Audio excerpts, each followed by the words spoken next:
Good morning students, welcome back. Today in this third video of Indian economic development, we are going to start chapter 2 and the name of the chapter is Indian Economy 1950 to 1990. Children, so far we have already seen what challenges Indian economy was facing on the eve of independence. In chapter 2, which covers the period between 1950 to 1990, we shall be able to learn the following.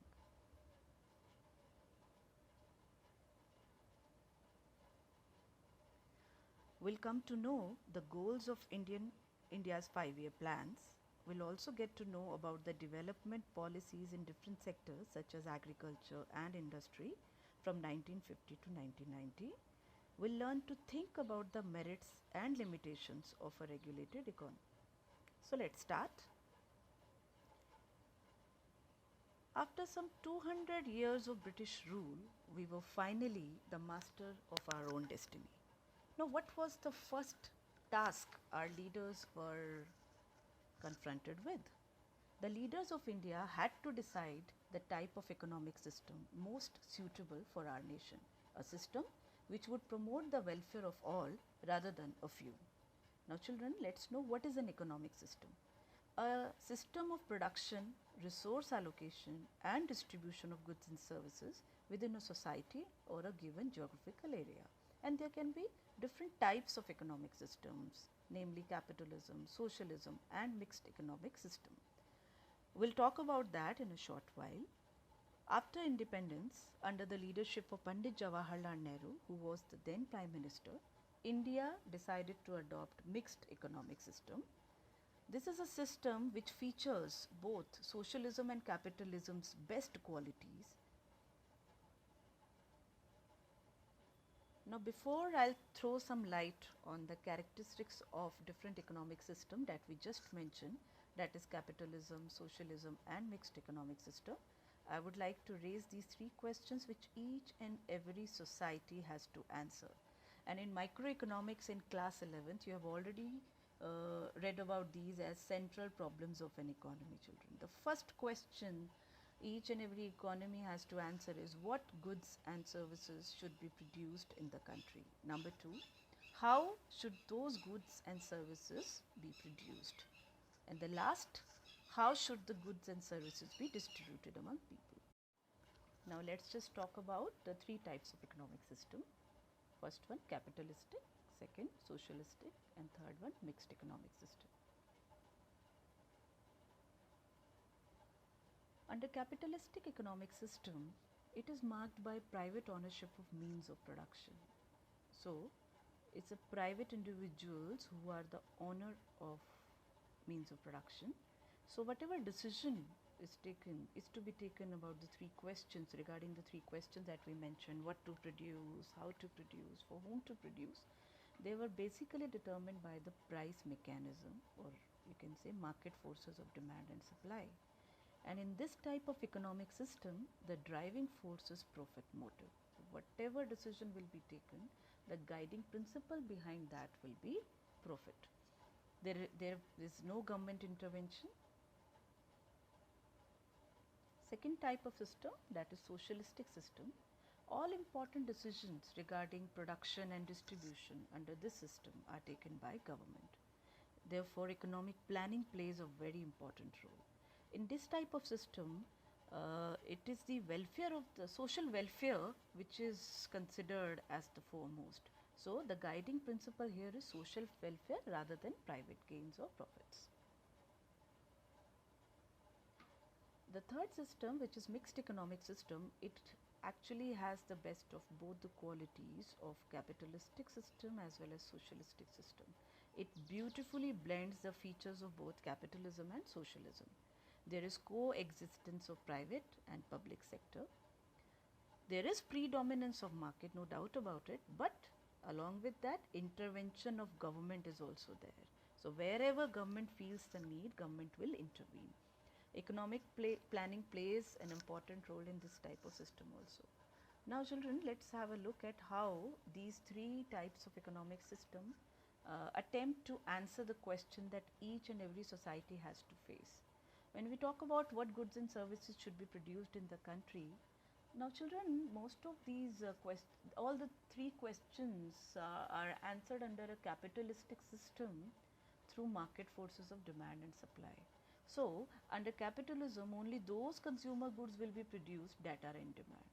And when we talk about what technology to be used, if labor is cheaper than capital, more labor intensive methods of production will be used, and vice versa. As far as distribution is concerned, it is not based on what people need, but based on the purchasing power. That means the people who have the ability to buy those goods and services. On the contrary, if you talk about socialistic system, economic system, there government decides what goods are to be produced in accordance with the needs of the society. And here, and government only determines which technology is going to be used, and distribution under socialism is supposed to be based on what people need and not what they can afford to purchase. And now when we talk about mixed economic system, which was actually adopted by India, the government and the market together answer the three questions of what to produce, how to produce, and how to distribute what is produced. Under this system, the market will provide whatever goods and services it can produce well, and government will provide essential goods and services which market fails to do. Children, let's talk about planning in India. The era of planning in India began in March 1950 when the Planning Commission was set up with the Prime Minister as the chairperson. So that time Pandit Jawaharlal Nehru was the chairperson of Planning Commission. Now what is a plan? Children, a plan is a document which spells out how the resources of a nation should be put to use. In India, plans were of 5 years duration. And why it is important to clearly spell out, because we know that each and every society has got limited resources. Therefore, it is very important to decide to what uses we are going to put those resources to. Now, plan document specifies objectives to be attained in 5 years of a plan, as well as what is to be achieved over a period of 20 years. So, when we talk about a period of 20 years, then that long term plan is called a perspective plan. And these 5-year plans only act as basis for the perspective plan. I would like to mention here, children, that planning in India covered a period of almost 6.5 decades. That means from 1951, when the first plan came into being, till 2017, when 12th plan ended. Now, 12th 5-year plan was the last plan, and its duration was from 2012-13 to 2016-17. Now, Planning Commission has now been dismantled and replaced by Niti Aayog, that is National Institution for Transforming India, and Niti Aayog was established in 2015. It's important to know the goals of 5-year plans. So, some of the common goals of 5-year plans in India were growth, modernization, self-reliance, and equity. Now, I would like to mention that all goals can't be given equal importance, students, as resources are limited and we can't attain all the goals simultaneously. We have to make a choice. There is a trade-off involved. Trade-off means if maybe you wish to attain one objective, you might have to forego the other one. So, let's talk about the first goal of Indian planning, that is growth. Now, what is growth? It refers to increase in country's capacity to produce the output of goods and services within the country. Now, what does it mean? It actually implies that if a country is able to have a larger stock of productive capital, that means it can be in terms of physical capital also or labor power. If there is an increase in that, we say that growth is taking place. A large size of supporting services like transportation, banking, if that also increases, then also growth takes place in the country.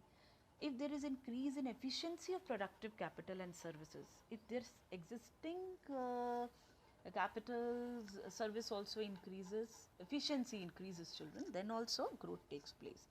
Now, what is the most common and a good indicator of growth? That is GDP. Now, what is GDP? GDP is the market value of all final goods and services produced within the domestic territory during a particular year. All right. Now, children, GDP is derived from different sectors of the economy, and you have already read in class 10th the second chapter, sectors of the Indian economy. There we had talked about dividing the economy into primary, secondary, or tertiary sector. So basically, that makes up the structure of the economy as well. So GDP is derived from different sectors, namely agricultural, industrial, and service sector. Now, the contribution made by each of these sectors is called the structural composition of the economy. तो structural composition of the economy क्या होता है कि different sectors ने जो contribution GDP में किया है उसी को आप बोलते हैं structural composition of the economy. Now, the second important goal of planning in India is modernization. Now, what is modernization?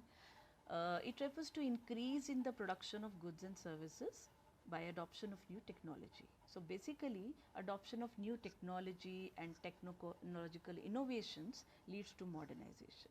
But children, are we only referring to adoption of new technology as modernization? No. Along with that new technology, we are also referring to change in social outlook. If the society becomes modernized, that means they adopt a social outlook which is no longer traditional.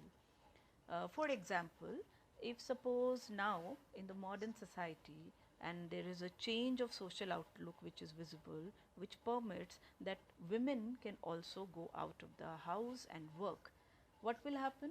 It will also lead to growth. How come? Because now the women will also start participating as part of the workforce. They will also contribute to GDP, and as a result GDP will increase. So modernization will also lead to growth by way of change in social outlook and not just by adoption of new technology. The third important goal is self-reliance. Children, self-reliance means avoiding imports of those goods which could be produced in India itself. It was very, very important. Why? First, we had to reduce our dependence on foreign countries, especially for food, because you know, the more dependent we'll be on other nations, in a way, we'll become more vulnerable. Second important thing was we had recently been freed and we wanted to avoid foreign intervention in our policies. It was very important, students, because once you become dependent on other nations, then they will start intervening in your policy decision making. They will start setting conditions for you to follow, and we did not want to be under such position. The fourth goal is equity. Equity is very important goal of Indian planning. It means to ensure that the benefits of economic prosperity or economic growth reach the poor sections as well instead of being only enjoyed by the rich. What does it mean, children? Maybe it may so happen that the country is able to have very high rate of growth of GDP, but maybe only a smaller section of the society, the topmost bracket of the economy of the income group is only able to reap all the benefits. यानी जो लोग already rich हैं सिर्फ उन्हीं की income increase हो रही है, इसलिए वही economic growth के जो advantages हैं, जो benefits हैं, वो enjoy कर पा रहे. ऐसा नहीं होना चाहिए, because this is in conflict with the goal of equity. जो benefits हमें economic growth के मिल रहे हैं, that should be able to reach to the poor sections of the society as well. So poor people should also be able to, rather everyone should be able to meet their basic requirements and enjoy the benefits of growth. और इसके लिए क्या ज़रूरी है? That inequality in the distribution of economic wealth should be reduced. Now, okay, so we stop here now, and in the next video we'll cover the other aspects and mainly we'll focus on agriculture.